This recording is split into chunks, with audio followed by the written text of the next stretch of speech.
तो नमस्कार साथियों, स्वागत है आपका क्रेडोजाइस के लर्निंग प्लेटफॉर्म पर। और जैसा कि आप जानते हैं, यूपी पीसीएस मेंस 2025 का पेपर अभी हाल ही में कंडक्ट हुआ है और उस पेपर के कंप्लीट पैटर्न को हम लोग देखेंगे। जीएस पेपर 1 से लेके जीएस पेपर 6 तक एक ही वीडियो के अंदर केवल हम यहाँ पर ट्रेंड एनालिसिस करने जा रहे हैं। उसके बाद में आप देखेंगे कि हर एक क्वेश्चन के ऊपर हम डिटेल्ड पर चर्चा करेंगे कि किसी भी क्वेश्चन का आंसर करने के लिए आपके पास में कौन कौन से कंटेंट होने चाहिए, क्या क्या इन्फॉर्मेशन होनी चाहिए, उन सारे मुद्दों के ऊपर पर चर्चा की जाएगी।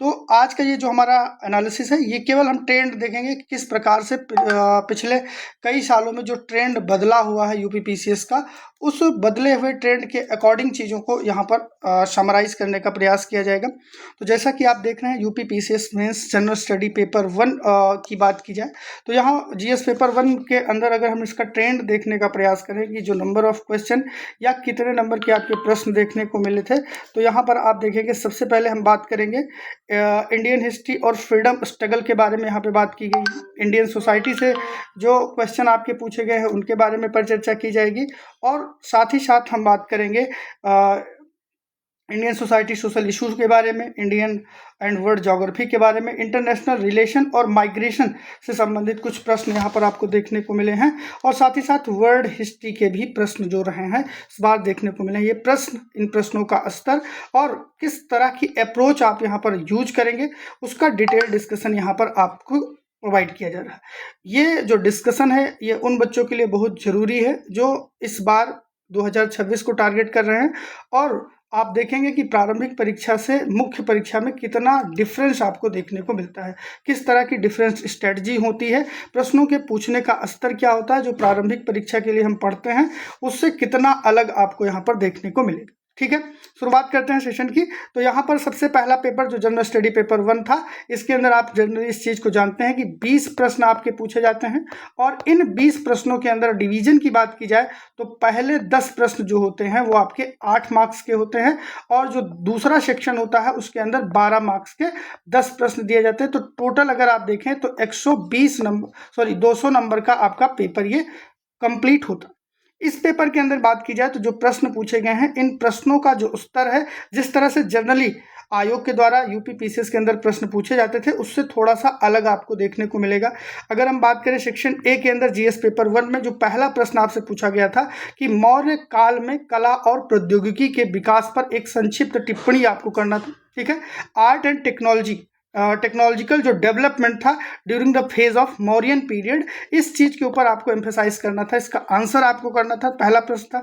दूसरा प्रश्न इसी में आपसे पूछा गया था कि women's issues in 19th century, जिसके अंदर जो टॉपिक था सोशियो रिलीजियस रिफॉर्म मूवमेंट, यानी कि जो प्रश्न आपसे पूछा गया था उसको अगर आप पढ़े हों या देखे हों तो 19वीं शताब्दी के भारतीय सामाजिक धार्मिक सुधार आंदोलनों के द्वारा स्त्रियों के मुद्दा जो था एक प्रमुख चिंता के विषय के रूप में था। यानी कि ये प्रश्न ये पूछने का प्रयास कर रहा था कि जो सोशियो रिलीजियस मूवमेंट आपके हुए थे भारत में 19वीं शताब्दी के अंदर, उनका मेन फोकस जो था वो स्त्रियों के मुद्दों के ऊपर था, स्त्रियों से संबंधित जो मुद्दे थे उस चीज़ को एड्रेस करने के लिए बनाया गया था। ठीक है, इसी तरह से आप देखेंगे जो तीसरा प्रश्न आपका था बहुत ही इंपॉर्टेंट प्रश्न था मॉडर्न इंडियन हिस्ट्री से। ठीक है, इंडियन हिस्ट्री का मॉडर्न इंडियन हिस्ट्री वाला जो पार्ट है और फ्रीडम स्ट्रगल, दोनों चीज़ों के अंदर आप देखेंगे ये बात कर रहा था कि जो उग्रवाद है, ठीक है, उदारवादियों के विचार और जो कार्य प्रणाली थी उसके विरुद्ध एक प्रक्रिया थी, इस कथन के आलोक में आपको व्याख्या करना था। ठीक है,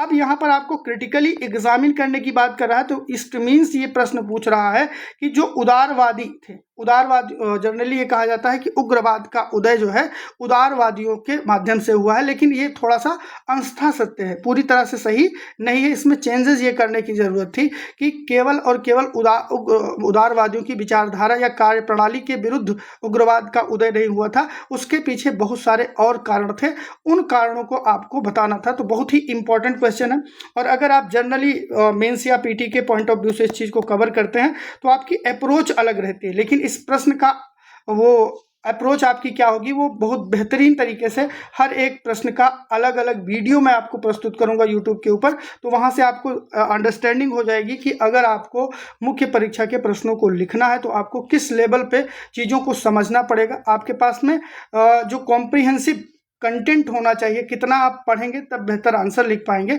वो सारी चीज़ें आपको मिलेंगी।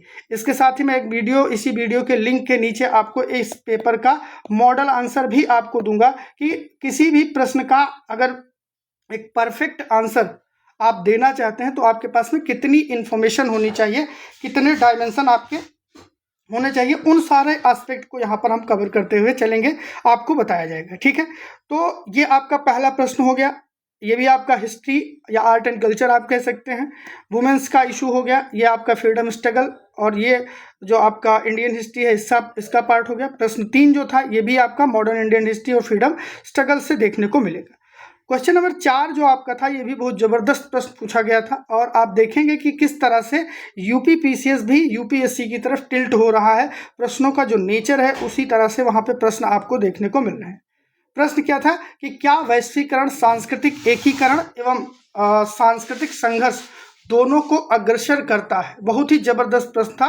ग्लोबलाइजेशन जो है वो कल्चरल इंटीग्रेशन और कल्चरल कन्फ्लिक्ट किस प्रकार से अराइज करता है, इसके ऊपर आपको ये प्रश्न देखने को मिलेगा। तो ये चीजें आपको यहाँ पर देखने को मिलेंगी। ठीक है, 4th नंबर का क्वेश्चन था। 5th नंबर क्वेश्चन बहुत ही जबरदस्त था। इसमें भी आप देखेंगे ये बात कर रहा था कि निरक्षरता जो है वो निरक्षरता और गरीबी के बीच में क्या संबंध है। ठीक है, प्रश्न के बारे में अगर हम बात करें तो लिटरेसी जो है वो और पुवर्टी, इनके बीच में क्या लिंकेजेस हैं रूरल इंडिया के अंदर। ठीक है, तो प्रश्न था कि ग्रामीण भारत में जो विकासात्मक मुद्दे हैं उसके संदर्भ में निरक्षरता और गरीबी के बीच में क्या संबंध होना चाहिए, इसके बारे में एक जबरदस्त प्रश्न आपको यहाँ पर देखने को मिलेगा। ये प्रश्न आपसे पूछा गया था। क्वेश्चन नंबर 5 आपने देख लिया। क्वेश्चन नंबर 6 के बारे में बात करें तो ये रीजनलिज्म के बारे में था। बहुत ही जबरदस्त प्रश्न था कि आधुनिक भारत के अंदर या आधुनिक भारत में क्षेत्रवाद चुनौती और अवसर दोनों के रूप में है, इस बात को आपको स्पष्ट करना था।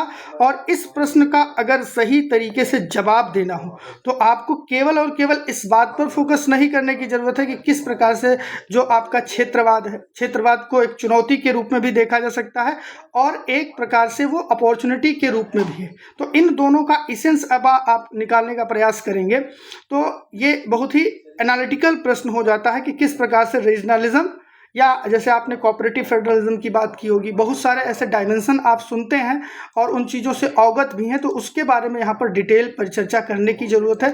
सॉल्यूशन आपको प्रोवाइड करेंगे हम, बहुत जल्द आपको सॉल्यूशन भी मिल जाएगा।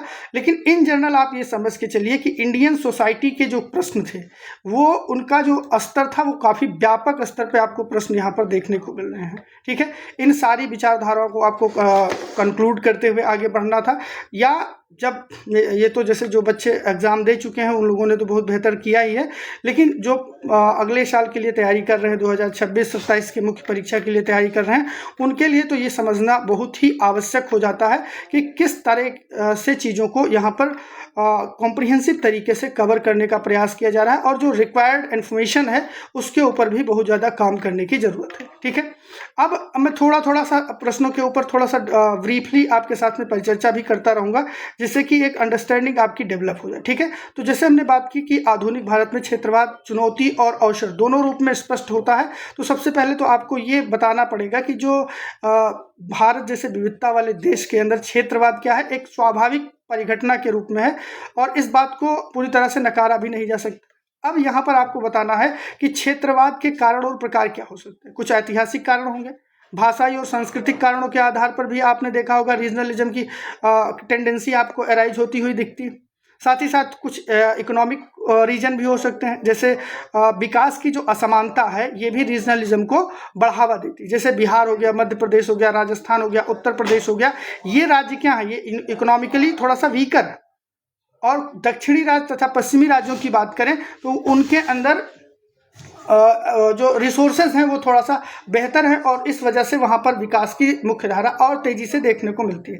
तो ये क्या है, एक प्रकार से ये रीजनलिज्म को इनहेंस करती है। राजनीतिक कारण भी हो सकता है, केंद्र राज्य संबंधों के अंदर अगर मान के चलिए कि किसी भी राज्य के अंदर जो सत्ताधारी दल है उसी की सरकार है और दूसरे राज्य के अंदर अगर देखा जाए तो दूसरे दल का सरकार है, तो ऐसी कंडीशन में क्या होगा कि केंद्र राज्य के बीच में जो संबंध होता है उस संबंध में असंतुलन की स्थिति उत्पन्न हो जाएगी। राज्यपाल का जो पद है वो भी दुरुपयोग किया जा सकता है। संसाधनों का जो वितरण है उसके अंदर भी तथाकथित तरीके से परिवर्तन किया जा सकता है। तो ये सारे रीजन आपको समझने की जरूरत है। प्रकार भी आपको समझना है। सांस्कृतिक क्षेत्रवाद भी होता है, आर्थिक क्षेत्रवाद का नाम आपने सुना होगा, राजनीतिक क्षेत्रवाद, अलगाववादी क्षेत्रवाद, ये सारे क्या है, इसके प्रकार के रूप में है। इनको आपको देखना है। और साथ ही साथ इस प्रश्न का जो दूसरा पार्ट था कि ये किस प्रकार से चुनौती के रूप में है। तो पहली चुनौती आप यहाँ पर देखेंगे कि भाई ये राष्ट्रीय एकता और अखंडता को खतरा हो सकता है। कश्मीर वाली समस्या आपने देखा होगा, पूर्वोत्तर भारत की समस्या आप देख ही रहे हैं। खालिस्तान आंदोलन जो कि 1980 से चलता आ रहा है, ये भी क्या है, रीजनलिज्म के लिए। अंतर्राज्यीय विवाद और संघर्ष की भी समस्याएं यहाँ पर आप एड्रेस कर सकते हैं, जिसके अंतर्गत आपके मुद्दे क्या होंगे कि नदी जल विवाद हो गया, भूमि और सीमा विवाद हो जाते हैं। ठीक है, भूमिपुत्र की राजनीति जो आपने देखा है, मनसे का नाम सुना होगा, शिवसेना का नाम सुना होगा, उत्तर भारतीयों के विरुद्ध आंदोलन कर्नाटक के अंदर, कन्नड़ छड़र, ये सारी जो चीजें हैं, संविधान का अनुच्छेद 19 sub clause 1 clause D clause ई जो कहता है कि देश के अंदर कहीं भी निवास कर सकते हैं, आजीविका कर सकते हैं, इन सारी चीजों का जो उल्लंघन देखने को मिलता है वो भी क्या है, वो रीजनलिज्म के लिए एक चैलेंज के रूप में। एक चीज और आप यहाँ पर एड्रेस कर सकते हैं इस प्रश्न के अंदर कि राजनीतिक अस्थिरता और क्षेत्रीय दलों का जो उदय हो रहा है, कहीं ना कहीं ये चीज भी रीजनलिज्म को प्रमोट करती है। संसाधनों का असमान वितरण, केंद्र और राज्यों के बीच में जो तनाव की स्थिति है। ठीक है, सामाजिक ध्रुवीकरण क्या हो गया बच्चे कि क्षेत्रवाद, जाति, धर्म से मिलकर सामाजिक ध्रुवीकरण को जो बढ़ावा दिया जा रहा है वह राष्ट्रीय पहचान को क्या करता है, कमजोर करने का काम करता है। भाषा, हम भारतीय हैं, हम बंगाली हैं, हम तमिल हैं, हम मराठी हैं, हम पंजाबी हैं, हम सिख हैं, हम उत्तर प्रदेश वाले हैं, हम बिहारी हैं, तो ये सारी चीज़ें क्या हैं, ये भी हमारे रीजनलिज्म के लिए एक चैलेंज का काम करती हैं। ये एक प्रकार से इन चीज़ों को आप इसमें लिख सकते हैं। लेकिन हर एक चीज़ में आपने देखा कि जहाँ पर समस्या होती है उसमें अपॉर्चुनिटी भी होती है। तो इस प्रश्न के अंदर इस चीज को भी बताया गया है कि क्षेत्रवाद एक अवसर के रूप में है और ये जनरली इग्नोर्ड चीजें हैं, हम लोग इसको समझते नहीं है, पढ़ते नहीं। तो आप इसमें पहली चीज देखेंगे कि जो अपॉर्चुनिटी के रूप में बात की गई है, भाषाई राज्यों का जो पुनर्गठन हुआ, कब हुआ था, 1953 के अंदर आंध्र प्रदेश के गठन के बाद में 1956 के अंदर राज्य पुनर्गठन आयोग का जो निर्माण होता है, उसकी सिफारिशों के आधार पर जब भारत के अंदर राज्यों का पुनर्गठन होता है तो वो राज्यों का पुनर्गठन भारत के लोकतंत्र की एक बड़ी सफलता के रूप में माना जाता है। लोकतंत्र को एक परिपक्व लोकतंत्र बनाने के लिए जो राज्यों का डिस्ट्रीब्यूशन हुआ है वो बहुत ही महत्वपूर्ण माना जाता है। और इससे ये बात सिद्ध होती है कि भारतीय राज्य क्षेत्रीय आकांक्षाओं को समायोजित अगर करने में सक्षम होते हैं तभी हम एक बेहतर राष्ट्र का निर्माण करने में सक्षम हो पाएंगे।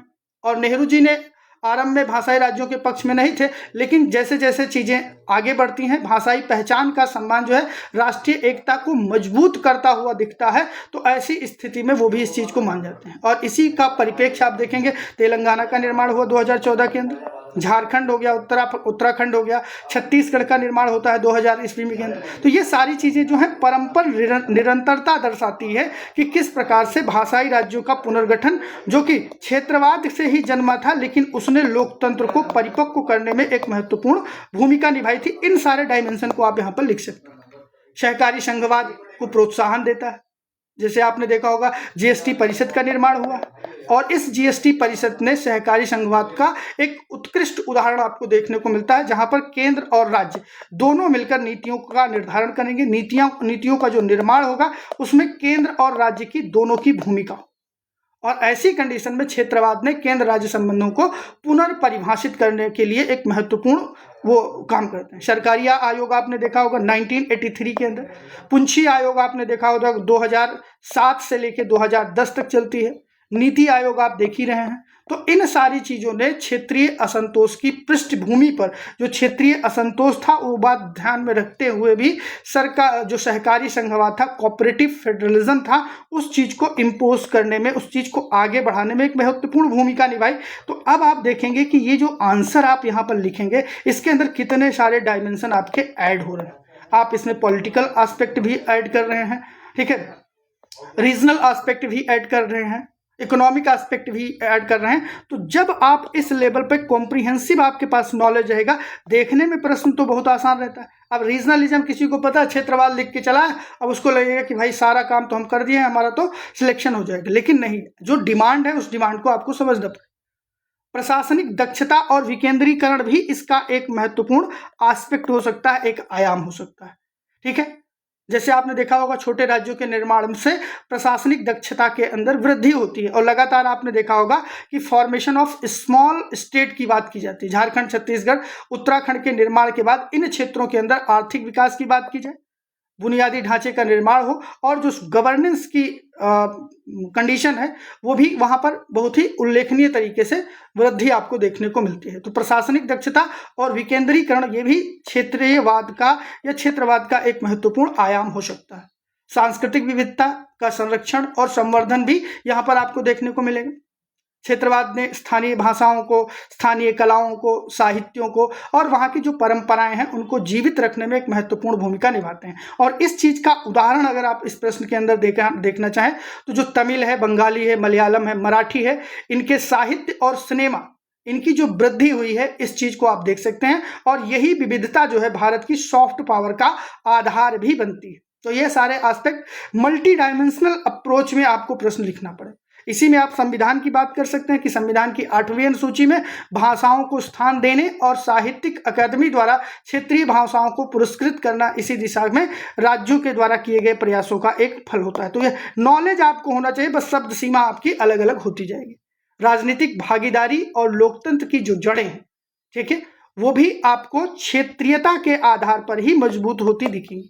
क्षेत्रीय दलों ने जहां स्थानीय जनता की राजनीतिक भागीदारी को बढ़ाने का काम किया है, और वहीं वो जो हमारे संसद के अंदर जो हमारी पार्लियामेंट है, पार्लियामेंट के अंदर डिक्टेटरशिप की कंडीशन ना बने, विभिन्न दलों के प्रतिनिधि वहां पर पहुंचेंगे, तब सरकार भी मनमाने तरीके से काम ना करके एक बेहतर प्रक्रिया के माध्यम से चुनाव को करेगी। और इसका उदाहरण आप देख सकते हैं कि 1967 के अंदर क्या हुआ था कि चुनाव के बाद में कई राज्यों के अंदर कांग्रेस की पराजय हो जाती है।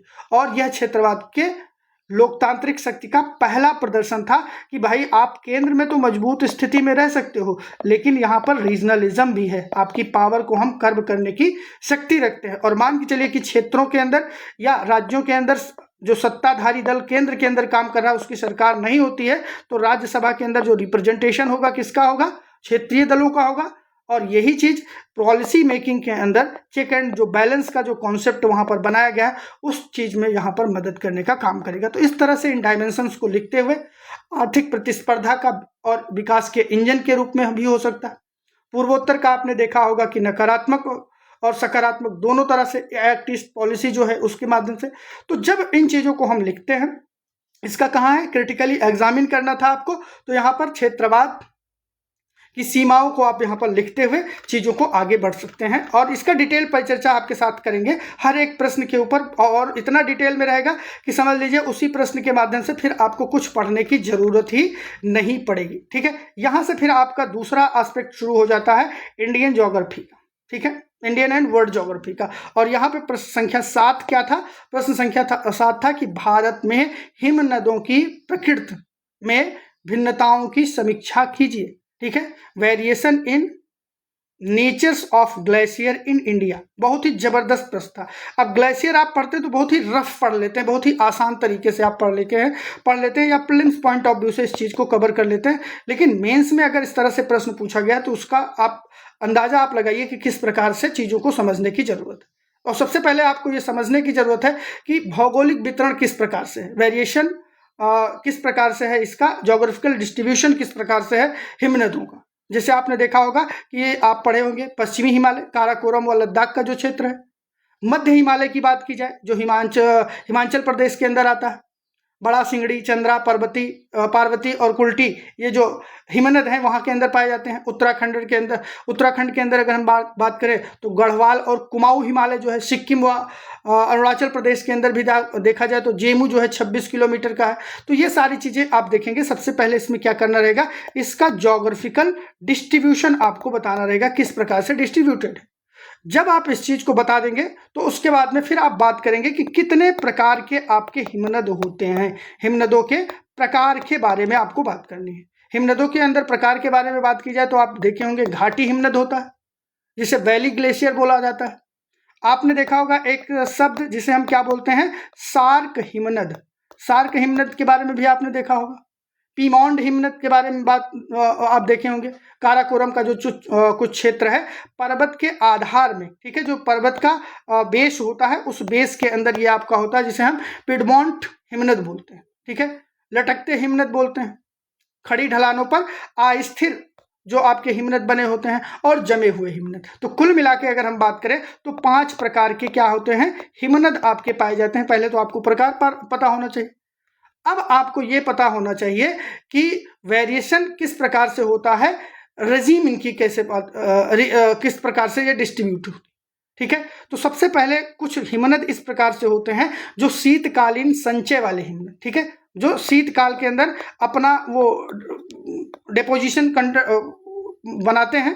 शीत पोषित हिमनद इनको कहा जाता है, और ये अपेक्षाकृत स्थिर होते हैं क्योंकि मानसून तक इनका काम चलता रहता है। दूसरे होते हैं मानसूनी संचय वाले हिमनद, मानसून फेड। उत्तराखंड और हिमाचल प्रदेश के जितने भी आपके हिमनद आपको देखने को मिलते हैं वो सभी हिमनद क्या होते हैं, वो मानसूनी वर्षा जो होती है, ठीक है, मानसूनी जो वर्षा होती है उसी मानसूनी वर्षा से उस चीज का निर्माण यहाँ पर आपको देखने को मिलता है। गतिशीलता के आधार पर इनमें विभिन्नताएं होती हैं। हिमनद झीलों का निर्माण होता है, जलवायु प्रक्रिया में इनकी संवेदनशीलता होती है। ये सारे एस्पेक्ट आप लिखते हुए चलेंगे तो प्रश्नों का वेरिएशन आप देखिए कितना सॉलिड वेरिएशन यहाँ पर आपको दिखाया गया है। क्वेश्चन नंबर 8 आपके सामने है कि मैंग्रोव फॉरेस्ट के बारे में, ठीक है, मैंग्रोव और कोरल रीफ, यानी कि भारत में मैंग्रोव और प्रवाल भित्तियां समुद्री संसाधन प्रबंधन में किस प्रकार योगदान करती है। बहुत ही जबरदस्त प्रश्न है, और इस लेवल पे यकीन मानिए आपकी स्टडी नहीं होती है। अगर इस लेवल पे अगर आप बेहतर स्टडी करेंगे तभी इस चीज का जवाब दे पाएंगे। तो आप देखेंगे कि जो भारत में मैंग्रोव और प्रवाल भित्तियों वाला जो क्षेत्र है उनका प्रबंधन किस प्रकार से होता है, ये प्रश्न के अंदर प्रश्न संख्या 8 में दिया गया था।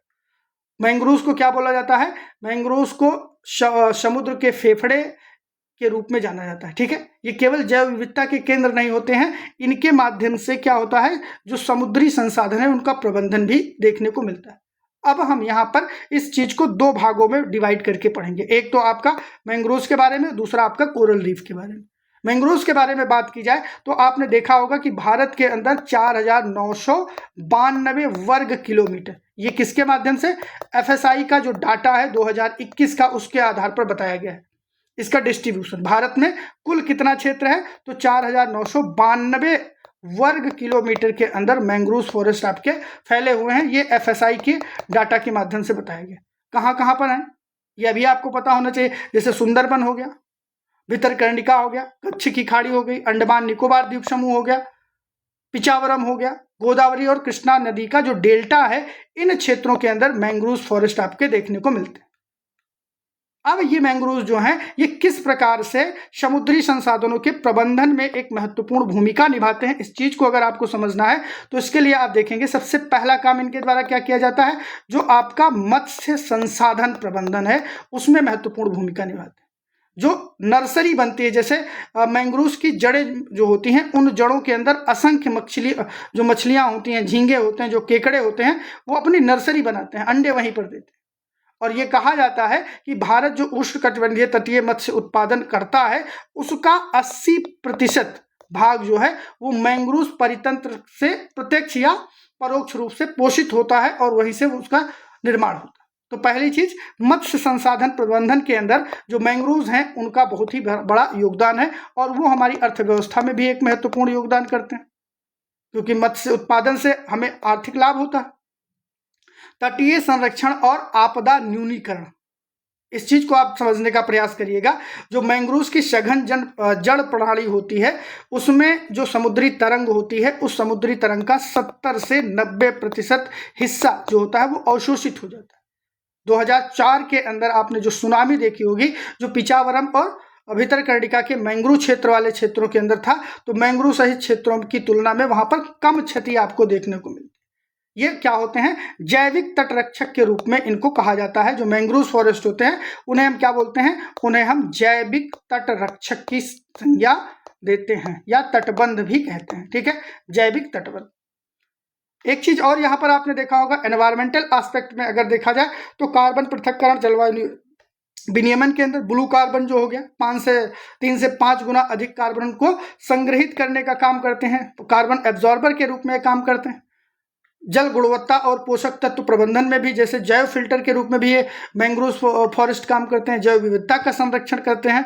और उसके बाद में तलछट नियंत्रण व डेल्टा जो का निर्माण होता है वहां पर भी ये बहुत महत्वपूर्ण भूमिका अदा करते हैं। तो ये आप मैंग्रोव के बारे में कुछ पॉइंट्स आप लिख सकते हैं। और जब बात आती है कोरल रीफ्स, तो वहां पर क्या लिखेंगे, कोरल के बारे में अगर इसके डिस्ट्रीब्यूशन की बात की जाए तो इसका डिस्ट्रीब्यूशन जो है मेनली कहां पर पाया जाता है भारत के अंदर, तो मेन जो क्षेत्र हैं इसके अंडमान निकोबार द्वीप समूह, लक्षद्वीप, कच्छ की जो खाड़ी है और जो मन्नार की खाड़ी है, 4 क्षेत्र हैं। इन 4 क्षेत्रों के अंदर पाए जाते हैं। जो अंडमान निकोबार द्वीप समूह है वहां पर फ्रिंजिंग या वेरियर कोरल रीफ पाई जाती है। ठीक है, लक्षद्वीप के अंदर आपको एटोल रीफ पाई जाती है, कच्छ जो है वहां पर फ्रिंजिंग रीफ पाई जाती है और मन्नार की जो खाड़ी है वहां पर फ्रिंजिंग कोरल रीफ का निर्माण होता है। तो ये यहाँ पर जो प्रकार है कोरल रीफ के वो चारों जगहों पर किस प्रकार से पाए जाते हैं उनका डिस्ट्रीब्यूशन। और अंडमान निकोबार द्वीप समूह की बात की जाए तो यहाँ पर सबसे अधिक प्रजातियां पाई जाती हैं, लगभग 572 से भी अधिक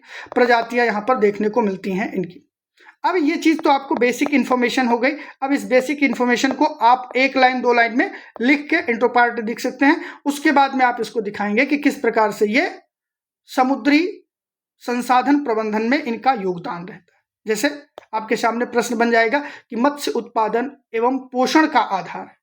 ठीक है, कैसे, प्रवाल भित्तियां जो हैं विश्व के समुद्री क्षेत्र का के 1% भाग को ही अनाच्छादित करती है। ठीक है, केवल 1% भाग में आपकी प्रवाल भित्तियां देखने को मिलेंगी, लेकिन इनके द्वारा 25% से अधिक समुद्री प्रजातियों को आवास प्रदान करने का काम किया जाता है। भारत में लक्षद्वीप और मन्नार की खाड़ी के अंदर बात की जाए तो मछुआरे अपनी आजीविका के लिए पूर्णतया जो है प्रवाल भित्ति मत्स्य पालन पर ही निर्भर होते हैं। ट्यूना हो गया, स्पेंसर हो गया, ग्रुपर हो गया, जो उच्च मूल्य वाली मछलियां होती हैं वो इन्हीं कोरल रीफ्स के अंदर देखने को मिलती हैं।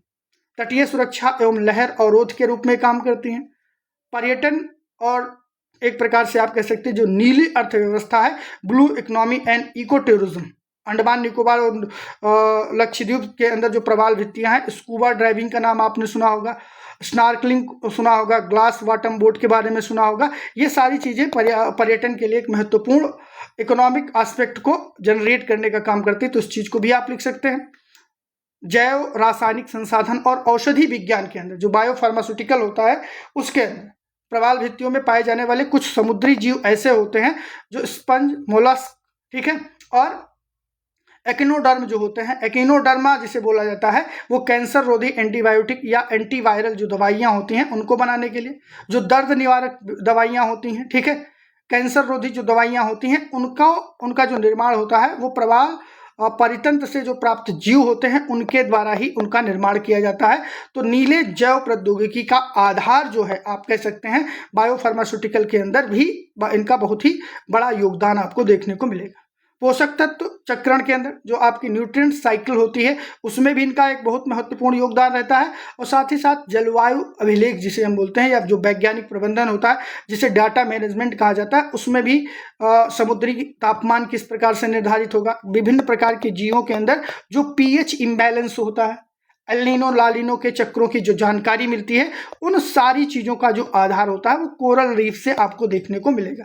तो ये इसके इम्पैक्ट आपको समझ में आएंगे। साथ ही साथ हम बात करें भाग 3 इसका जो है बच्चे, भाग 3 में इसको हमें बताना है कि संकट और प्रबंधन नीतियां जो बनाई गई हैं वो किस प्रकार से।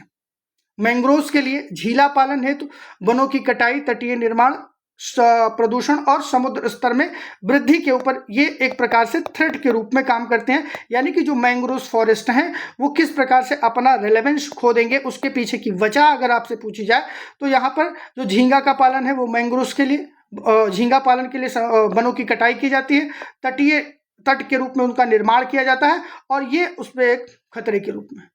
प्रवाल भित्तियों के लिए प्रवाल विरंजन जिसे हम बोलते हैं कोरल ब्लीचिंग, जो कि 1998 के अंदर, 2010 के अंदर आपने देखा होगा और 2016 के अंदर व्यापक निरंजन की घटनाएं आपको देखने को मिलती हैं।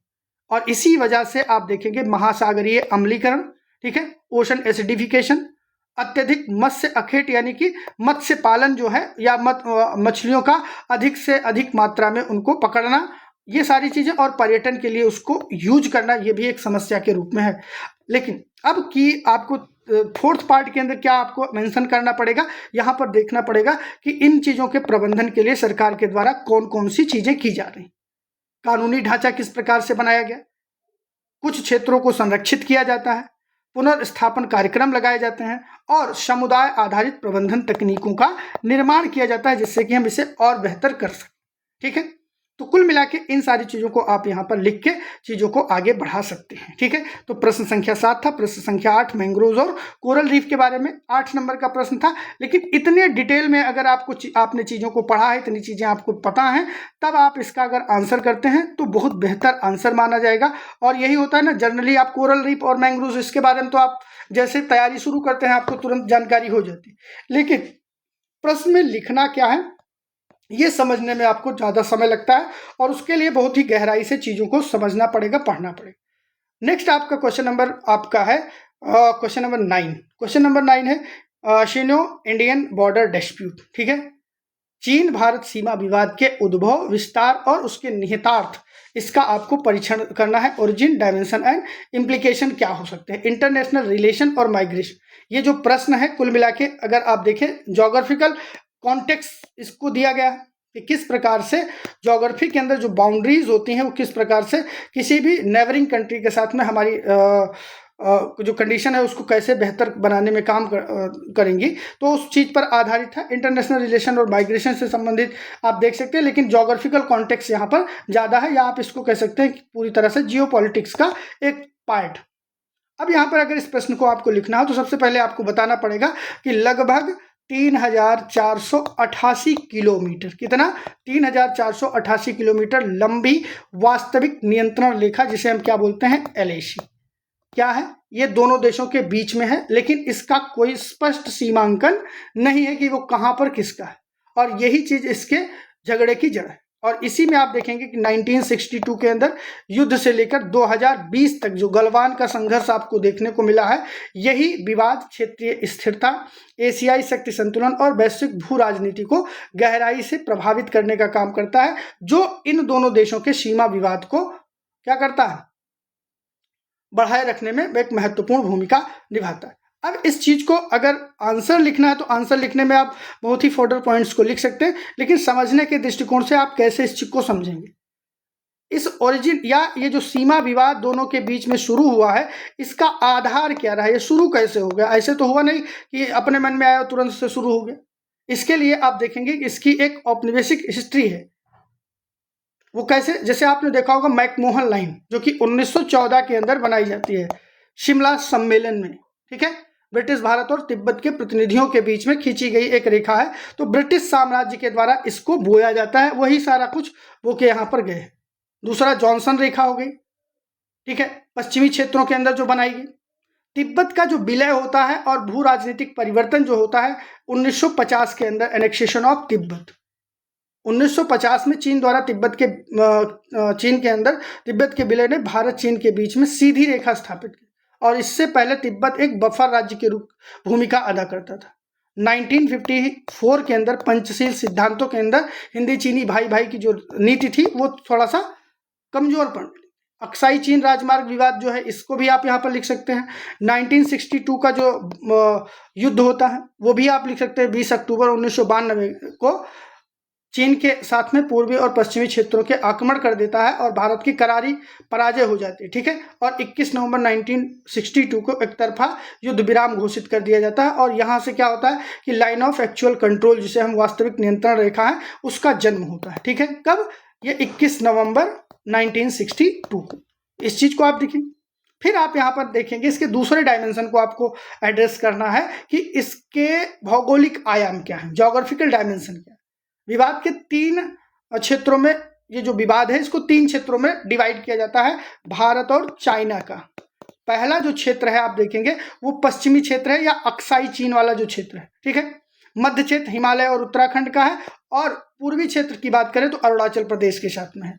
अगर पश्चिमी क्षेत्र में बात करें तो इसका जो क्षेत्र है वो लगभग 38,000 वर्ग किलोमीटर है। लद्दाख केंद्र शासित प्रदेश का अब अंग हो गया है, तो यहाँ पर वास्तविक नियंत्रण रेखा जो आपको देखने को मिलेगी।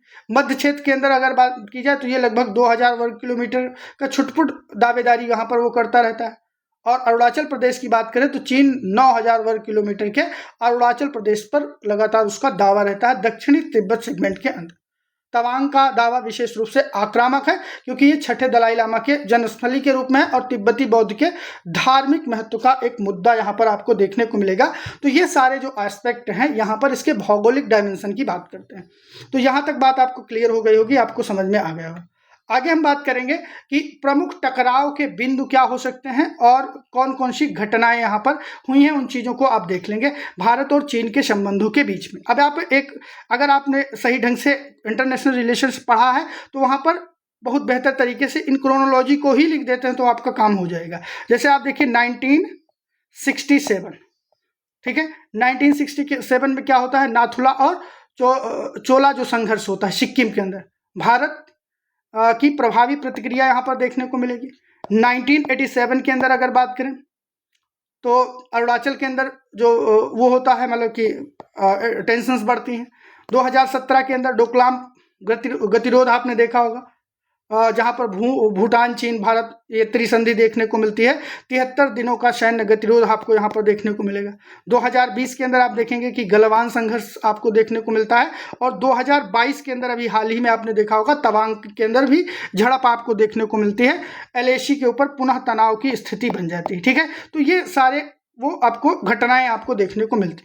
गलवान घाटी जो जून 2020 के अंदर विशेष रूप से महत्वपूर्ण है, क्योंकि यहाँ पर आप देखेंगे कि 15 से 16 जून की रात में 20 भारतीयों को अनुमानतः 40 प्लस चीनी सैनिकों ने मारे जाते हैं, ठीक है। 1967 के बाद में ये पहली बार जमीनी रूप से सैनिक शहीद हुए थे, तो ये बात यहाँ पर कही गई।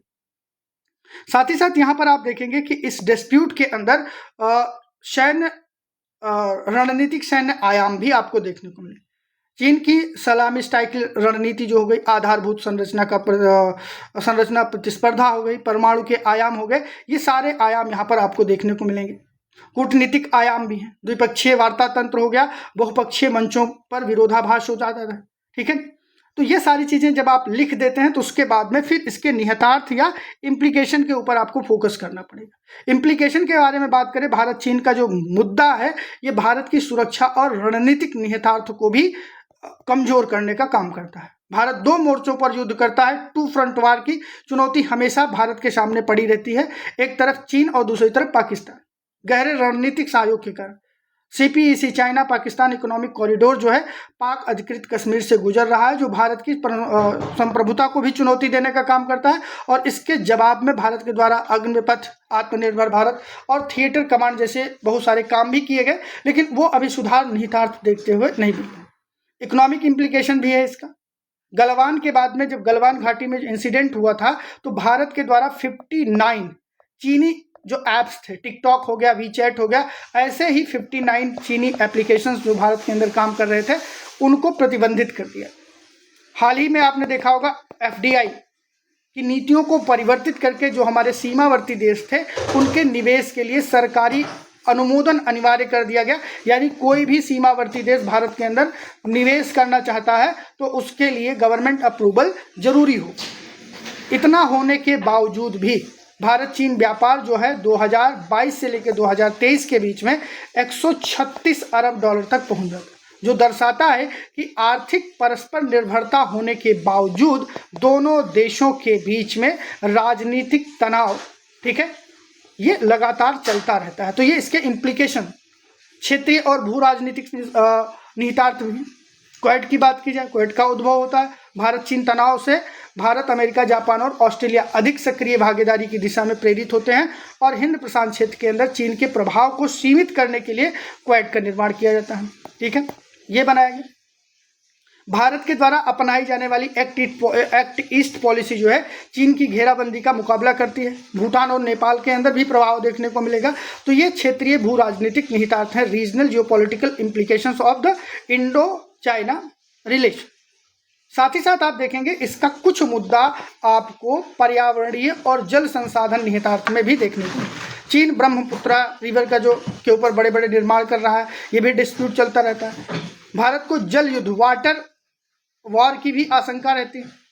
तिब्बत के हिमनदों पर चीन का नियंत्रण जो है भारत के जल सुरक्षा को भी दीर्घकालिक कॉन्टेक्स्ट में क्या कर सकता है, परेशान कर सकता है। तो ये भी मुद्दा आपको देखने को मिलेगा। घरेलू राजनीतिक निहितार्थ भी है और साथ ही साथ कुछ हालिया घटनाएं भी हैं, जैसे देपसांग और डेमचोक के अंदर गश्त व्यवस्था जो बनाई गई 2024 के अंदर भारत और चीन के बीच में, ये भी आप लिख सकते हैं। और ब्रिक्स का शिखर सम्मेलन हुआ कजान 2024 के अंदर, मोदी शी जिनपिंग की बैठक में जो बातें शांति बहाली की गई, वो सारी चीज़ें भी यहाँ पर आप मेंशन कर सकते हैं। तो बहुत ही ज़बरदस्त प्रश्न है ये, आप इस पर परिचर्चा करते हुए इसको मेंशन कर सकते हैं। ठीक है, निष्कर्ष आपको लिखना है और इस तरह से आप बताइए। ठीक है, तो इसी तरह से आपका क्वेश्चन नंबर 10 था, मानसून रीजन किस प्रकार से, ठीक है, मानसून का ओरिजिन किस प्रकार होता है, यानी कि भारत की उत्पत्ति भारत के अंदर जो मानसून की उत्पत्ति है उसके कौन कौन से सिद्धांत हैं, उन सभी सिद्धांतों का आलोचनात्मक परीक्षण करना है। मानसून पर एल नीनो ला नीनो के प्रभाव की आपको विवेचना करनी है। तो ये आपका ज्योग्राफी वाला पार्ट था, यहाँ तक आपका खत्म। ठीक है, तो 10 प्रश्न आपने देखा। ये प्रश्नों का स्तर किस प्रकार से रहेगा, मॉडल आंसर कैसे लिखना है, वो सारी चीज़ें हमने बता दी। एनालिसिस हम लोग कर लेते हैं, क्योंकि अगर हम डिस्कशन में चले जाएंगे तो बहुत लंबा समय लग जाएगा। एक बार केवल प्रश्नों के ऊपर हम परिचर्चा करते हुए चलेंगे, फिर हर एक प्रश्न का अलग अलग वीडियो रहेगा, जिससे कि उस कॉन्सेप्ट को भी समझ लिया जाए और उसके लिए और कौन कौन से डायमेंशन ऐड किए जा सकते हैं उसको भी समझना रहेगा। ठीक है, क्वेश्चन नंबर 11 आपके सामने था, Sardar Patel, role in the unification of India after independence. ठीक है, स्वतंत्रता के पश्चात भारत के एकीकरण में सरदार पटेल की जो भूमिका थी उसका आलोचनात्मक विश्लेषण आपको करना है। ठीक है, तो आलोचनात्मक विश्लेषण आपको करना है सरदार पटेल के बारे में। ठीक है, किस प्रकार से रियासतों के एकीकरण को इन्होंने बनाया, ब्रिटिश नीतियों को किस प्रकार से इनके द्वारा बनाया जाता है। ठीक है, उनके रियासती विभाग की स्थापना कैसे होती, बीपी मेनन की क्या भूमिका रही है, राजनीतिक दबाव और प्रलोभन की नीतियों का उपयोग उनके द्वारा कैसे किया गया, और 15 अगस्त 1947 की पहले क्या कंडीशन बनी रही, किस प्रकार से हैदराबाद, जूनागढ़ और कश्मीर इनका विलय करते हैं। जूनागढ़ के विलय की क्या कंडीशन थी, हैदराबाद के अंदर जो विलय किया गया जिसका नाम ऑपरेशन पोलो रखा गया था, जो कि 1948 के अंदर था, इसको आप मेंशन करेंगे। और इन सारी चीज़ों को लिखते हुए 1947 के अंदर किस प्रकार से कश्मीर को इनके द्वारा एनेक्सेट किया जाता है, त्रावणकोर, भोपाल और अन्य रियासतों में जो छुटपुट चीज़ें थी उसको मेंशन करते हुए हम यहाँ पर बात करेंगे इनके क्रिटिसिज्म के ऊपर। क्रिटिसिज्म के अंदर हैदराबाद के अंदर किस प्रकार से मानवाधिकारों का उल्लंघन हुआ, ऑपरेशन पोलो के बाद में जो सांप्रदायिक हिंसा हुई, ठीक है, सुंदरलाल की रिपोर्ट के माध्यम से उसको बताया गया। एक प्रकार से कश्मीर के अंदर जो काम हुआ वो कई बार कहा जाता है कि ये सरदार वल्लभ भाई पटेल की राजनीतिक चूक के रूप में, देसी राजाओं के प्रति अत्यधिक उदारता यहाँ पर आपको देखने को मिलेगा। प्रिवी पर्स की जो व्यवस्था यहाँ पर की गई थी, सामंतवादी अवशेष आप भी तब तक देखा जाता 1971 तक। नेहरू के साथ में वैचारिक तनाव यहाँ पर लिख सकते हैं, और आरएसएस के प्रति नरम रवैया की जो आलोचना है गांधी जी की हत्या के बाद में, कुछ चीज़ें यहाँ पर दी जाती है। तो उतना व्यापक आप नहीं लिखेंगे, लेकिन चीज़ों को आपको लिखना रहेगा। क्रिटिसिज्म आपको यहाँ पर करना है, क्रिटिकली इवेल्युएट करना है, तो ये डायमेंशन आपको मेंशन करने पड़ेंगे। क्वेश्चन नंबर 12 आपके सामने था, 1857 से 1947 के का कालखंड भारत के इतिहास का अत्यधिक परिवर्तन का काल था। इस काल की विश्लेषण को आपको बताना। ये जो प्रश्न है सीधे तौर पर historical underpinning of Indian constitution, जो पॉलिटी के अंदर आप देखते हैं उसको आपको देखना है। ठीक है, राजनीतिक परिवर्तन का जो आधार रहा 1857 के प्रथम स्वतंत्रता संग्राम, उसके परिणामों के शुरू, फिर उसके बाद में राष्ट्रीय चेतना का जो उदय होता है, भारतीय राष्ट्रीय कांग्रेस का फॉर्मेशन 1885 में, फिर उदय उग्रवाद का फेज जो आता है 1905 से 1920 का, फिर उसके बाद में गांधीवादी युग के बारे में बात करेंगे 1919 से 1947 का, सांप्रदायिक राजनीति का जो उदय होता है। 1906 में मुस्लिम लीग की स्थापना होती है। द्विराष्ट्र सिद्धांत क्या है, 1947 का जो विभाजन क्या है, वो राष्ट्रीय चेतना और संगठित राजनीति का उदय। फिर क्रांतिकारी आंदोलन को भी यहाँ पर लिखना है, और फिर उसके बाद में किस प्रकार से आर्थिक परिवर्तन हुए, economic transformation during the phase of 1857 to 1947। और इसमें आप देखेंगे औपनिवेशिक शोषण का जो चरम रहा है, drain of wealth, Dadabhai Naoroji, poverty and un British rule in India 1901 में जो बुक पुस्तक लिखी गई थी, उस चीज़ को आइडेंटिफाई करते हुए वहां से आप इन चीज़ों को लिखना शुरू करेंगे। कृषि का विनाश कैसे हुआ, कुटीर उद्योगों का पतन किस प्रकार से किया जाता है, और फिर आप देखेंगे कि आधुनिक आर्थिक संरचना का निर्माण उनके द्वारा कैसे किया गया। 1853 के अंदर रेलवे का फॉर्मेशन होता है, ठीक है। आधुनिक उद्योगों के उदय के बारे में अगर बात की जाए तो 1851 के अंदर पहली कपास मिल मुंबई के अंदर, 1854 के अंदर पहला जूट कारखाना, टाटा, बिरला, डालमिया जैसे उद्योगपतियों का जो उदय होता है वो इसी काल के अंदर होता है। तो इस कंडीशन में ये सारी चीज़ों को लिखते हैं। 1907 के अंदर टेस्कॉन जमशेदपुर के अंदर औद्योगिक स्वदेशीकरण की शुरुआत आप देखेंगे। बैंकिंग और वित्त की बात की जाए तो 1935 के अंदर आरबीआई की स्थापना होती है। स्वदेशी आंदोलन का आर्थिक प्रभाव जो रहा है 1905 से लेके 1930 के बीच में, उन मुद्दों को भी आपको लिखना रहेगा। सामाजिक परिवर्तन में सामाजिक आंदोलनों की बात करेंगे। राजा राम मोहन राय, दयानंद सरस्वती, ज्योतिबा फूले, विवेकानंद, डॉक्टर भीमराव अंबेडकर, सर सैयद अहमद, इनके द्वारा जो आंदोलन किए गए। रेनेशा पीरियड जिसे हम बोलते हैं मॉडर्न इंडियन हिस्ट्री का, उसको आपको लिखना है। किस प्रकार से ब्रह्म समाज ने स्त्री सती प्रथा उन्मूलन, विधवा पुनर्विवाह। दयानंद सरस्वती की बात की जाए तो बाल विवाह विरोध, स्त्री शिक्षा के बारे में बात, जाति विरोध, दलित उत्थान, ये सारी चीज़ों आपको क्रोनोलॉजी में इसी तरह से लिखना है। जाति व्यवस्था में भी परिवर्तन होता है, स्त्री के की स्थिति में भी परिवर्तन होता है, कानूनी सुधार लाए जाते हैं। क्षेत्रीय आंदोलन जैसे पहला प्रश्न था उसी से मिलता जुलता। सांस्कृतिक और बौद्धिक परिवर्तन का भी फेज ये आपको देखने को मिलता है, कल्चरल एंड इंटेलेक्चुअल ट्रांसफॉर्मेशन का फेज। और यहाँ पर आप देखेंगे किस प्रकार से आधुनिक शिक्षा, भारतीय भाषाओं और साहित्यों का पुनर्जागरण होता है, प्रेस और जनसंचार की व्यवस्था बनाई जाती है। इन सारी चीज़ों को लिखने के बाद में आप दिखाएंगे कि किस प्रकार से ये इसका क्रिटिकल पर्सपेक्टिव क्या रहा। क्रिटिकल पर्सपेक्टिव के अंदर परिवर्तन असमान था, ठीक है। जो भी यहाँ पर बातें की गई, जो भी चेंजेस आए ड्यूरिंग दिस फेज, वो इस दौर के अंदर इतिहास में जो परिवर्तन हुए हैं वो परिवर्तन असमान रहे। एक विशाल खाई बनाने का काम करते हैं। 90% जो जनसंख्या वो ग्रामीण थी और आधुनिकता की परिधि से दूर थी। जाति और पितृसत्तात्मकता, सांप्रदायिकता का उदय, औपनिवेशिक आधुनिकता का द्वंद्व जो है यहाँ पर देखने को मिलता है। और कुल मिला के ये सारी चीज़ों को लिखने के बाद में इसका एक बेहतर कंक्लूजन आपके द्वारा यहाँ पर दिया जाना चाहिए, ठीक है। तो ये आपके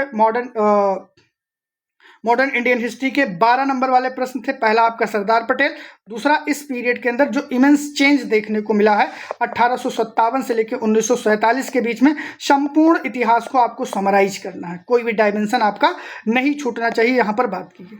क्वेश्चन नंबर 13 आपके सामने है, यूनिफिकेशन ऑफ जर्मनी, ठीक है। नेशनलिज्म वर्सेस पावर पॉलिटिक्स किस प्रकार से होती है और इसका इंटरनेशनल इम्प्लीकेशन क्या है। जर्मनी के यूनिफिकेशन का पॉलिटिकल इम्प्लीकेशन क्या होगा, वर्ल्ड हिस्ट्री के अंदर आप इसको देखेंगे।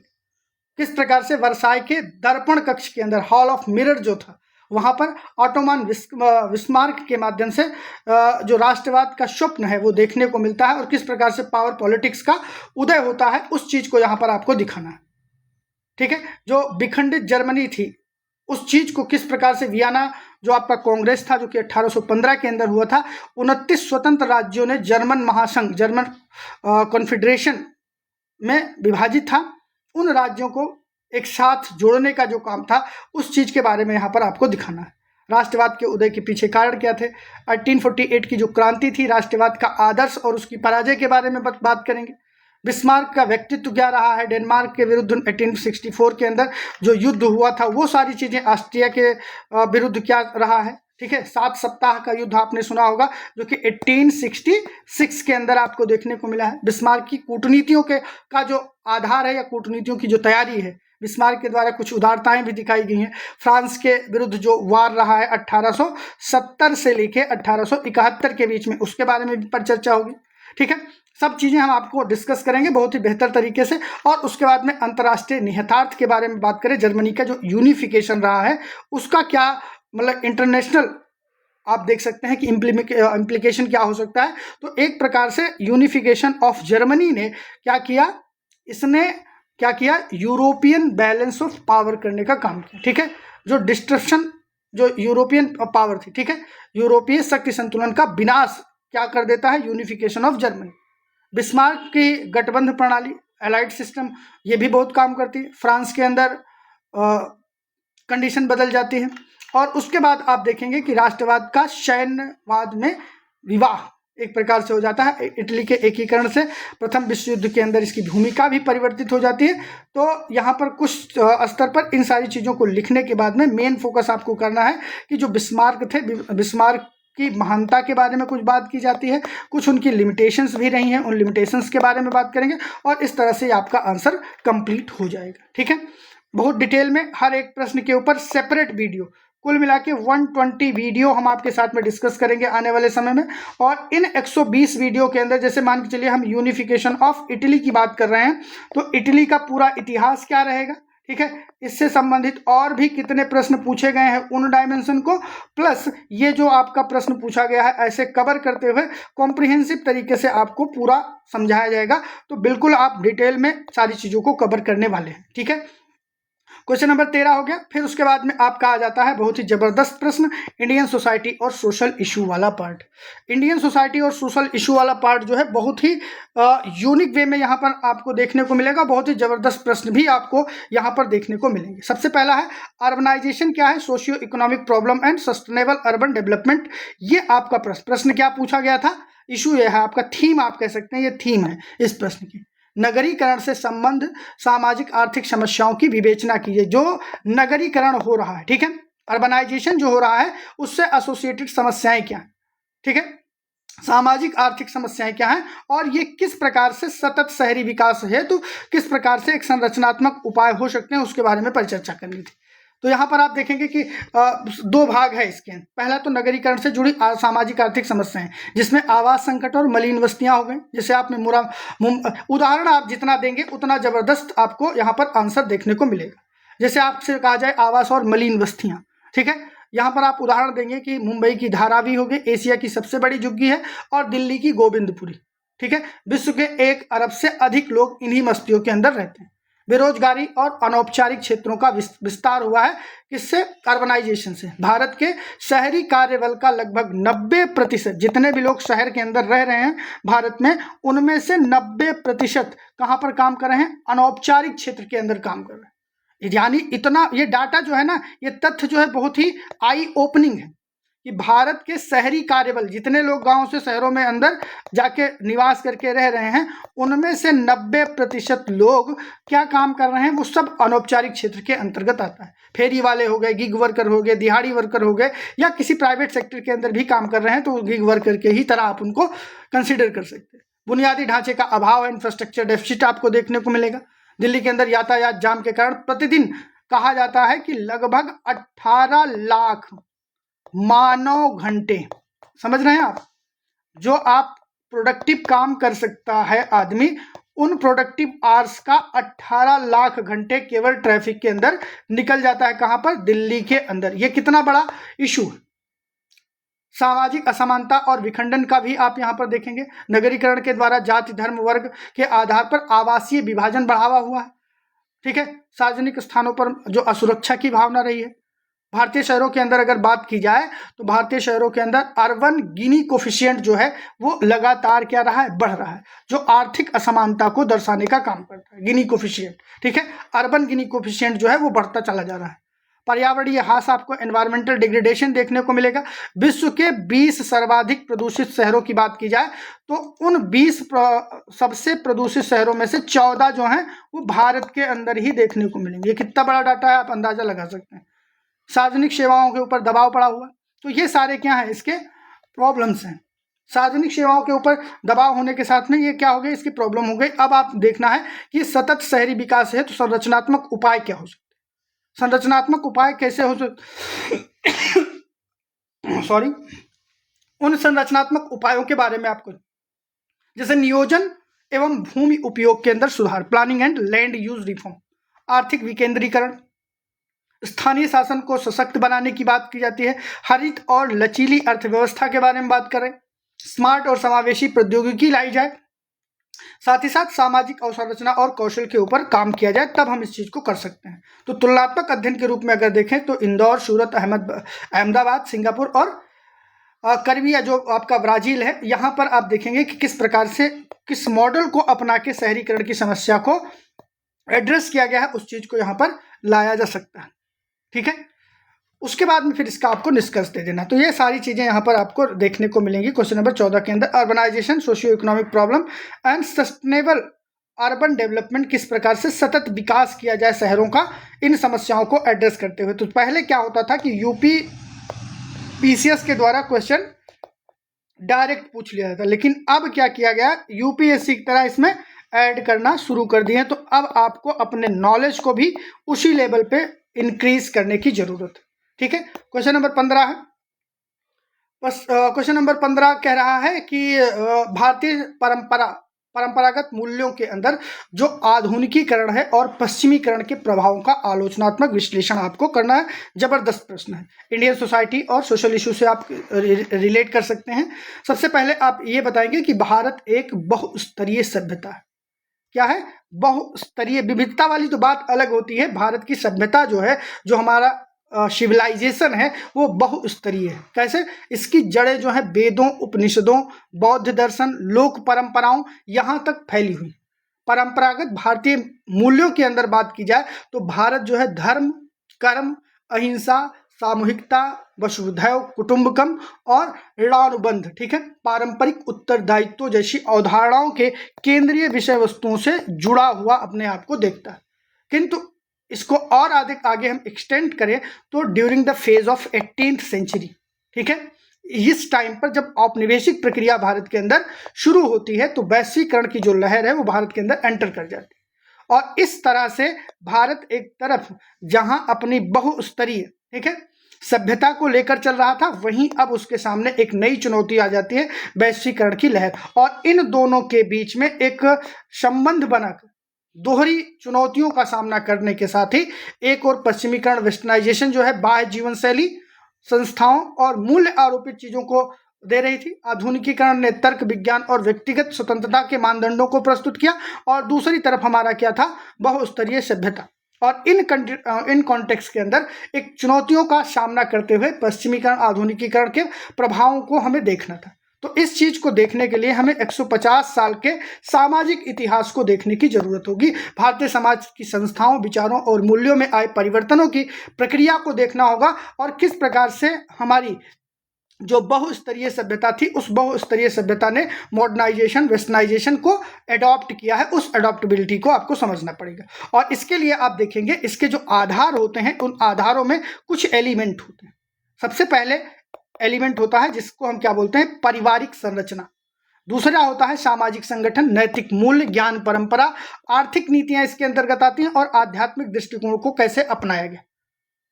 तो इन सारी चीजों को लिखने के बाद में ये आपके परिचय का पार्ट हो गया। अब इस परिचय में आप कितने पॉइंट्स लिखते हैं वो आपके समझ के ऊपर डिपेंड होता है कि कितनी आपकी समझ है, उस समझ का उपयोग कितना आप कर पा रहे हैं। दूसरी चीज होती है, जो सेकंड पार्ट है इस प्रश्न का, वो कह रहा है कि पश्चिमीकरण का प्रभाव क्या रहा। ठीक है, पश्चिमीकरण का प्रभाव क्या रहा है। उन प्रभावों के अंदर आप देखेंगे सबसे पहला कि सामाजिक सुधार और कुरीतियों का उन्मूलन कर दिया गया। जैसे कहा जाता है कि जो हमारा स्तरीय व्यवस्था थी, उस व्यवस्था के अंदर सामाजिक कुरीतियां थी, उन सामाजिक कुरीतियों को दूर किया गया वेस्टर्नाइजेशन या पश्चिमीकरण के माध्यम से। ठीक है, विधवा, सती, विवाह, पुनर्विवाह, ये सारी चीजें जो हो गई, सामाजिक सुधार में कुरीतियां की गई। विधि और संस्थागत आधुनिकता लाई जाती है। भारतीय संविधान की संरचना बनती है। संविधान के अंदर मौलिक अधिकार, न्यायिक स्वतंत्रता, संसदीय लोकतंत्र, ये सारी चीजें क्या है? पश्चिमी उदारवादी परंपरा से प्रेरित आपको देखने को मिलती है। वैज्ञानिक और शैक्षिक प्रसार आपको देखने को मिलता है, वैज्ञानिक सोच यहाँ पर लाई जाती है। तो ये पश्चिमीकरण के प्रभाव के रूप में इसको आप दिखा सकते हैं। लेकिन इसने कहीं ना कहीं नकारात्मक प्रभाव भी देखने को मिला। सांस्कृतिक अवमूल्यन हो गया। ठीक है, कल्चरल डिवैल्यूएशन आप जिसे कहते हैं। उपभोक्तावाद और व्यक्तिवाद का जो आरोहण यहाँ पर आपको देखने को मिलता है।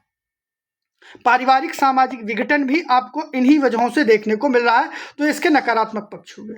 फिर इसका भाग 3 है प्रश्न का, और भाग 3 किसकी बात कर रहा है? आधुनिकीकरण के प्रभाव और उसके आलोचनात्मक विश्लेषण में। तो आधुनिकीकरण का सकारात्मक प्रभाव क्या रहा है? सबसे पहला कि जाति भेद और लैंगिक असमानता जो पहले से चल रही थी, जैसे आपने हिस्ट्री में पढ़ा होगा कि किस प्रकार से आईबीसी से लेकर और आपका जो वैदिक एज है, यहाँ पर स्त्रियों की स्थिति परिवर्तित रही, जाति व्यवस्था तो क्या थी, फिर ये चीज़ें कैसे जी का जा मोशन में आपको देखने को मिलती है, वो सारी चीज़ें यहाँ पर परिवर्तित होती हैं। आधुनिकीकरण से इसका एक सकारात्मक प्रभाव देखने को मिलता है, जाति भेद एवं लैंगिक असमानता के अंदर कमी आती है। औद्योगिकरण होता है, शहरीकरण होता है, शिक्षा में प्रसार होता है, जाति आधारित पेशे के अंदर कठोर शिथिलता को देखने को मिलता है, महिला की कार्यबल के अंदर भागीदारी बढ़ाई जाती है, उच्च शिक्षा और राजनीतिक प्रतिनिधित्व के अंदर वृद्धि जो होती है वो आधुनिकीकरण की उपलब्धियों के अंदर ही काउंट की जाएगी। दूसरा आप देखेंगे तर्क बुद्धि और वैज्ञानिक सोच।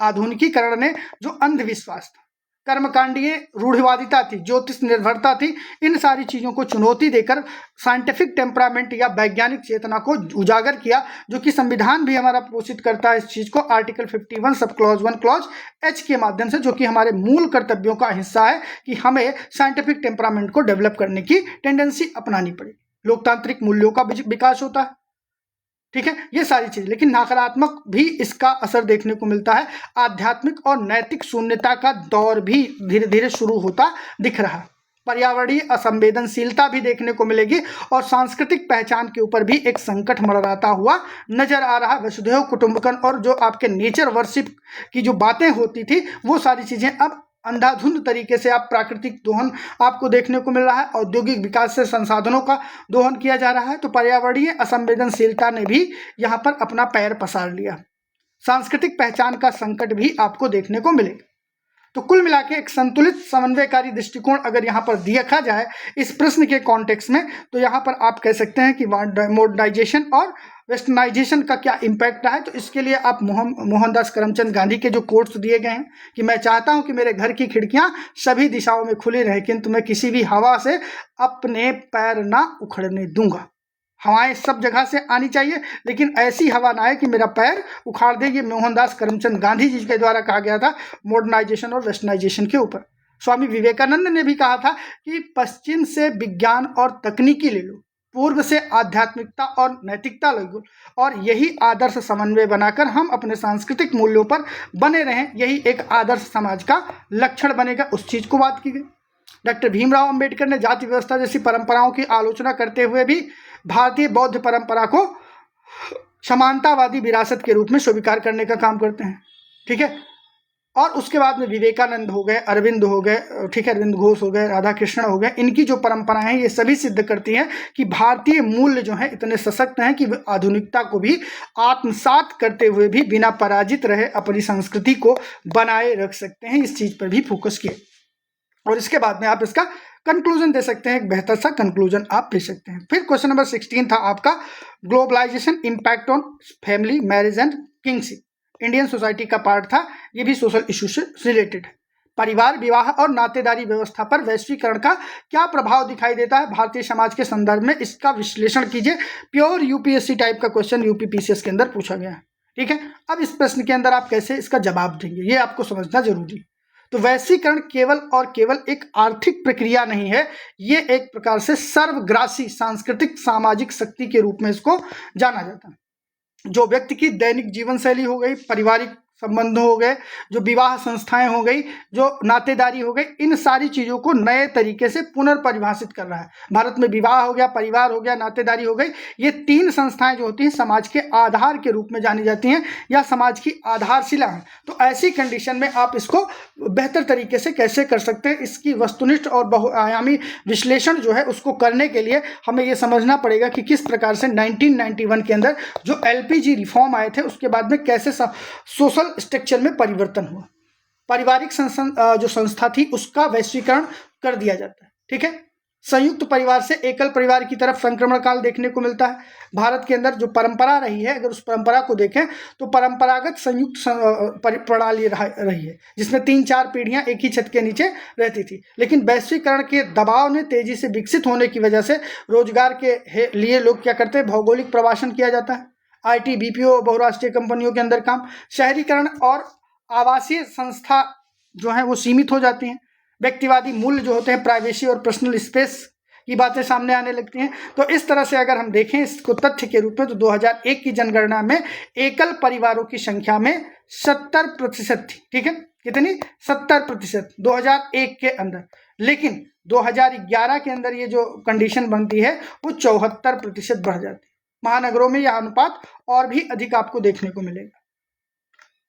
इसमें आप आर्थिक उत्पादन इकाई के रूप में अलग अलग चीजें हैं, यहाँ पर नए परिवर्तन भी यहाँ पर लाए जाते हैं। Single parent families, child free couples, ठीक है, लिव इन रिलेशनशिप, ठीक है, ऐसे सेम सेक्स पार्टनरशिप, ये सारी चीजें जो हैं, ये नए जो पारिवारिक स्वरूप यहाँ पर परिभाषित किए गए हैं। ये इन चीजों ने एक रेखीय परिभाषा जो थी वैश्वीकरण के अंदर परिवार की, उस चीज को तोड़कर रख दिया है। सिंगल पेरेंट फैमिली, ठीक है, विशेषता तलाक दर में वृद्धि का कारण बन गई है।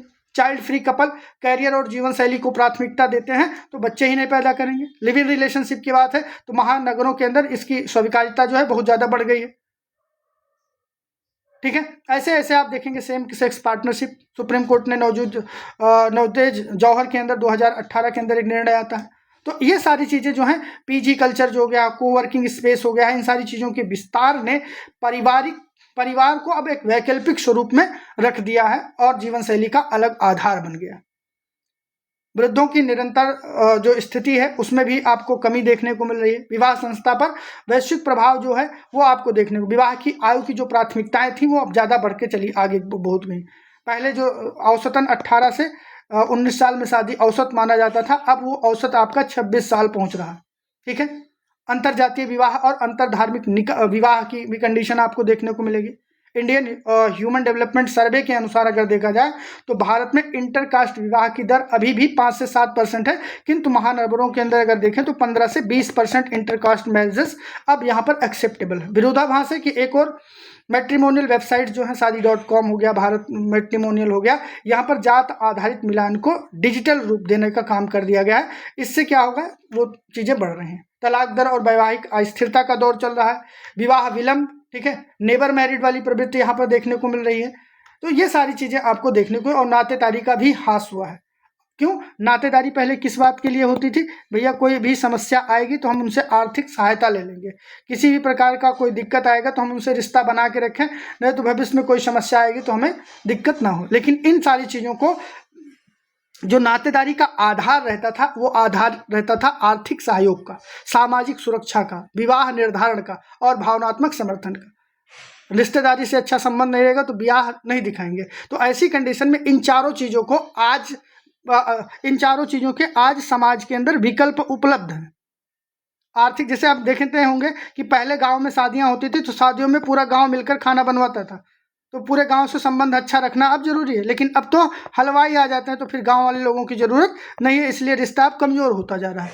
तो जो नातेदारी का काम होता था, जो नातेदार होते थे, उनका जो काम था आर्थिक सहयोग देना, सामाजिक सुरक्षा, विवाह निर्धारण और भावनात्मक समर्थन, इन सारी चीज़ों को बैंक के माध्यम से, सरकारी योजनाओं के माध्यम से, मैट्रिमोनियल ऐप्स के माध्यम से, डेटिंग ऐप्स के माध्यम से, सोशल मीडिया के माध्यम से, टेलीपैथी के माध्यम से और काउंसलिंग के माध्यम से अब अल्टरनेटिव सोर्स मिल गए हैं, इसलिए रिश्ते अब कमज़ोर होते दिख रहे हैं।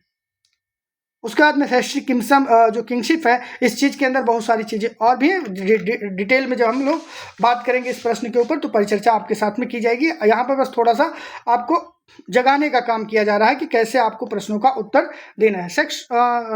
नेक्स्ट क्वेश्चन है, forest resource of India and इनका किस प्रकार से कन्वर्जन किया जा सकता है, किस प्रकार से इनको कंजर्व किया जा सकता है, कंजर्वेशन कैसे होगा, उन चीज़ों के बारे में है। ठीक है, भारत के वन संसाधनों का परीक्षण कीजिए और उन संरक्षण सिद्धांतों को समझाइए जो देश के वन संपदा के विकास में प्रयुक्त किए जा सकते हैं। बहुत ही जबरदस्त प्रश्न है।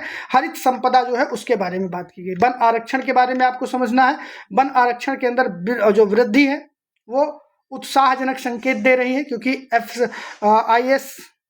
FR की जो 2021 की रिपोर्ट है 2019 की तुलना में काफ़ी बेहतर देखने को मिल रही है। ठीक है, यह वनों के प्रकार के बारे में आपको बताना है, किस प्रकार के आपके उष्णकटिबंधीय वर्षा वन होते हैं। ठीक है, रेन फॉरेस्ट जो आपके होते हैं, ट्रॉपिकल डेसिडिवस फॉरेस्ट जो होते हैं, ट्रॉपिकल थ्रोन फॉरेस्ट क्या होते हैं। ठीक है, पर्वतीय फॉरेस्ट क्या होते हैं, जिसे हम माउंटेनियस फॉरेस्ट बोलते हैं, मैंग्रोव फॉरेस्ट क्या होते हैं। ये सब वनों के प्रकार हैं, और इन वनों के प्रकार के सामने कौन कौन सी चुनौतियां आ रही है। जैसे डिफॉरेस्टेशन, 1.5 हेक्टेयर वन जो है नष्ट कर दिए जा चुके हैं, लाख हेक्टेयर। ठीक है, अतिक्रमण और अवैध कटाई की जा रही है। फॉरेस्ट फायर जो होती है। ठीक है, उसके बाद में इन्वेजिव स्पीसीज जो होती हैं, आक्रामक प्रजातियां जो वनों के अंदर आ जाती है, और मानव वन्य जीव जो संघर्ष होता है, ये भी वनों के सिकुड़ने का एक कारण है। दूसरा, वन संरक्षण के सिद्धांत जो है ये बहुत महत्वपूर्ण है। ये प्योर जो एनवायरमेंट पढ़े हुए स्टूडेंट होंगे वो इसका जवाब बहुत बेहतर तरीके से दे पाएंगे। लेकिन यहाँ पर आपको समझने की जरूरत है कौन कौन से सिद्धांत होते हैं। एक होता है सतत उपयोग का सिद्धांत, जिसे हम क्या बोलते हैं, प्रिंसिपल ऑफ सस्टेनेबल यूज। ठीक है, ये कब लाया गया था, 1987 के अंदर इसको लाया जाता है। सस्टेनेबल डेवलपमेंट की परिभाषा का जो सार है यहीं से निकल कर आता है। ठीक है, व्यवहारिक उपयोग इसका कहाँ पे, साइंटिफिक फीलिंग होनी चाहिए, जितनी लकड़ी काटी जाए उतनी ही लकड़ी रोपी जानी चाहिए, ये सिद्धांत इस बात को कहता है। सिलेक्टिव लेगिजिंग का काम कहना चाहिए, केवल परिपक्व जो वृक्ष हैं उन्हीं की कटाई हो। नॉन टिम्बर फॉरेस्ट प्रोड्यूस बनाए जाने चाहिए। ठीक है, लकड़ी से अधिक शहद, औषधि, गोंद, रेशम, इन चीजों पे काम। वर्किंग प्लांट जो होते हैं उनको भी बनाना पड़े। सिद्धांत एक और है, principle of biodiversity conservation. One केवल लकड़ी के भंडार नहीं होते, जीवन के भंडार होते हैं, और भारत के अंदर 45,000 से अधिक पादप प्रजातियां पाई जाती हैं और 90,000 से अधिक जंतु प्रजातियां पाई जाती हैं। और इन दोनों चीज़ों का हमें इस तरह से उपयोग किया जाए जिससे हम बायोडाइवर्सिटी का कंजर्वेशन कर सकें। दूसरा सिद्धांत है जैव विविधता संरक्षण का सिद्धांत। इसके अंदर अगर हम बात करें तो इस सिद्धांत के आधार पर ही जो 4 चीजें निकाली गई, प्रोटेक्टेड एरिया नेटवर्क। ठीक है, जिसके अंदर आप देखेंगे कि national park 106 national park, wild life sanctuary की बात की जाए तो 573 wild life sanctuary, biosphere reserve की बात की जाए तो 18 बायोस्फीयर रिजर्व प्रोटेक्टेड एरिया के अंदर ये बनाएगी। प्रोजेक्ट टाइगर लाया गया, 53 टाइगर रिजर्व बनाए गए। बाघों की संख्या 1973 के अंदर 1827 थी, 2022 के अंदर इसको बढ़ाकर 3167 कर दिया जाता है। ये भी एक फैक्ट है। प्रोजेक्ट एलिफेंट स्टार्ट किया जाता है 1992 के अंदर, किसके लिए, हाथी के संरक्षण। इन सीटू और एक्स सीटू दोनों संरक्षण की विधियों का समन्वय किया जाता है, और इसी चीज को प्रोटेक्ट करने के लिए बायोडाइवर्सिटी एक्ट लाया जाता है 2002 के अंदर। इन सारे डायमेंशन को आपको लिखना है इन संरक्षण सिद्धांतों। तीसरा सिद्धांत यहाँ पर आपको देखने की जरूरत होती है, जिसे हम क्या बोलते हैं, सहभागी प्रबंधन का सिद्धांत, principle of participatory management. One संरक्षण केवल सरकारी कार्यक्रम नहीं है, स्थानीय समुदाय, आदिवासियों और वन्य निर्भर जीवों की सक्रिय भागीदारी पर इनका निर्माण किया जा सकता है। जैसे ज्वाइंट फॉरेस्ट मैनेजमेंट, JFM बोलते हैं, 1988 के अंदर भारतीय राष्ट्रीय वन नीति के प्रारंभ के बाद में 1.18 lakh joint forest management committees का निर्माण किया गया जो इन चीजों पे काम करेंगे। फॉरेस्ट राइट एक्ट, जिसे हम क्या बोलते हैं, फेरा, FRA 2006 में लाया जाता है। आदिवासियों को वन भूमि का अधिकार और सामुदायिक वन अधिकार, वन पंचायत का निर्माण किया जाता है। और उसके बाद में एक बहुत बड़ा चीज आपने देखा होगा, 1973 के अंदर क्या होता है, चिपको आंदोलन, गौरा देवी और सुंदरलाल बहुगुणा के नेतृत्व में वृक्ष आलिंगन आंदोलन जिसे बोलते हैं, ये भी सहभागी संरक्षण का ऐतिहासिक उदाहरण है। उसके बाद में चौथा सिद्धांत जो होता है वो सिद्धांत होता है पारिस्थितिकी पुनर्स्थापन का सिद्धांत, जिसे क्या बोला जाता है, प्रिंसिपल ऑफ इकोलॉजिकल रिस्टोरेशन। जो वन नष्ट हो चुके हैं उन्हें वैज्ञानिक विधियों से पुनर्स्थापित किया जाए, और इसके लिए जो व्यवहारिक अनुप्रयोग किए गए हैं उसमें आपका लिया गया था कंपल्सरी अफॉरेस्टेशन। ठीक है, नेट प्रेजेंट वैल्यूज के माध्यम से इसको मिकावाई मेथड का उपयोग किया गया है। ठीक है, जापानी तकनीकी है। अलग अलग तरीके से वाटर शेड मैनेजमेंट की व्यवस्था की गई है। डिग्रेडेड लैंड रिस्टोरेशन की बात की गई है। 2.6 करोड़ हेक्टेयर भूमि को पुनर्स्थापित करने की बात यहाँ पर की जा रही है। पांचवा सिद्धांत होता है प्रदूषक भुगतान करें और उपभोग मतलब कि जो प्रदूषक है वो भुगतान करें और जो उपभोग करता है वो भी भुगतान करें। इस सिद्धांत पॉपुलेटर और जो हैं वो दोनों के वनों के लाभ उठाने वाले उद्योग वनों के संरक्षण के ऊपर अपना पैसा खर्च करें। और इसके लिए आपने देखा होगा एक सिद्धांत लाया गया, इकोसिस्टम सर्विस वैल्यूएशन। ठीक है, आपने देखा होगा REDD+, ये भी इसी से संबंधित है। ग्रीन जीडीपी का जो आपने नाम सुना होगा, ग्रीन जीडीपी क्या है? ग्रीन जीडीपी यहीं से निकल के आती है। Payment for ecosystem services, जिसे हम क्या बोलते हैं, PES, ये भी इसी से रिलेटेड। सिद्धांत नंबर 6 जो यहाँ पर इंक्लूड किया जाता है, समन्वित वन प्रबंधन सिद्धांत, principle of integrated forest management, afforestation, social forestry, urban forestry और इको टूरिज्म, ये इसके अंतर्गत आते हैं। सुप्रीम कोर्ट के द्वारा कुछ डिसीजन भी दिए गए हैं। सिद्धांत 8 इसका जो है, जलवायु संवेदनशीलता और वन प्रबंधन, India NDCA, green India mission जो लाया जाता है, early warning system, satellite monitoring जो की जाती है वन फॉरेस्ट फायर के लिए, वो सारा काम इसी के अंतर्गत आपको देखने को मिलेगा। सेकेंड चीज जो आपको यहाँ पर समझने की जरूरत है, भारतीय परंपरा में वन संरक्षण किस प्रकार से होता है। भारतीय परंपरा के अंदर जो अभयारण्य हुआ करते थे बिश्नोई समुदाय के द्वारा, वृक्ष के लिए हम वृक्ष की रक्षा के लिए हम अपना सर कटा देंगे। 1730 के अंदर अमृता देवी के नेतृत्व में 363 लोगों ने खेजड़ी वृक्षों की रक्षा के लिए प्राण दिए थे। वो बिश्नोई समाज के अंदर भी बात की जाती है। अर्धवेद के अंदर बात की गई है कि पृथ्वी माता है और हम उसके पुत्र हैं, और माता के जितने वृक्ष हैं वो भी हमारे भाई हैं। ठीक है, ये सारी चीजें तो आप इसको लिख सकते हैं। और फिर क्वेश्चन नंबर 18 है रिफ्यूजीज। ठीक है, भारत के अंदर शरणार्थी और घुसपैठिए, इन दोनों के अंदर पहले तो डिफरेंस आपको बताना चाहिए। शरणार्थियों की सुरक्षा और सहायता के लिए भारत सरकार के द्वारा कौन कौन से कदम उठाए गए हैं, ये आपका इंटरनेशनल रिलेशन और माइग्रेशन से संबंधित है।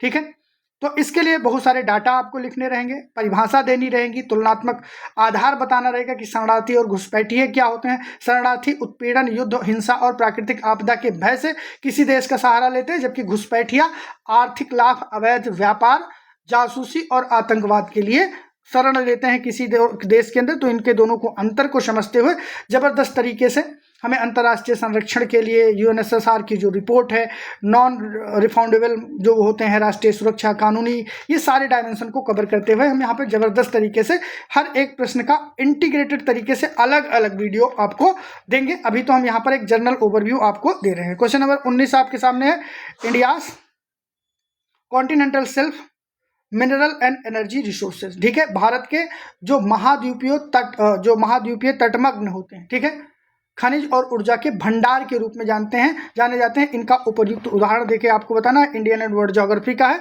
और ये 20 जो है आपका प्रश्न इंडियन एंड वर्ल्ड ज्योग्राफी का फ्रंटियर एंड, ठीक है, जो बाउंड्रीज होती हैं, ठीक है, उन बाउंड्रीज के बारे में यहाँ पे प्रश्न दिया गया है, उसके बारे में आपको परिचर्चा करना है, उसको आपको लिखना है। ठीक है, तो जो सीमांत या सीमाओं के अंतर को स्पष्ट करते हुए भारतीय उपमहाद्वीप में प्रयुक्त होने के लिए जो सीमाएं निर्धारित की गई हैं उनके बारे में आपको परिचर्चा करनी है। तो कुल मिला के ये जो GS पेपर 1 है, जिसके अंदर हिस्ट्री, ज्योग्राफी, सोसाइटी का पेपर है, उसका ब्रेकडाउन यहाँ पर हम देखते हैं। इंडियन एंड वर्ल्ड ज्योग्राफी सबसे ज़्यादा मार्क्स के प्रश्न पूछे गए, 5 प्रश्न यहाँ पर पूछे गए।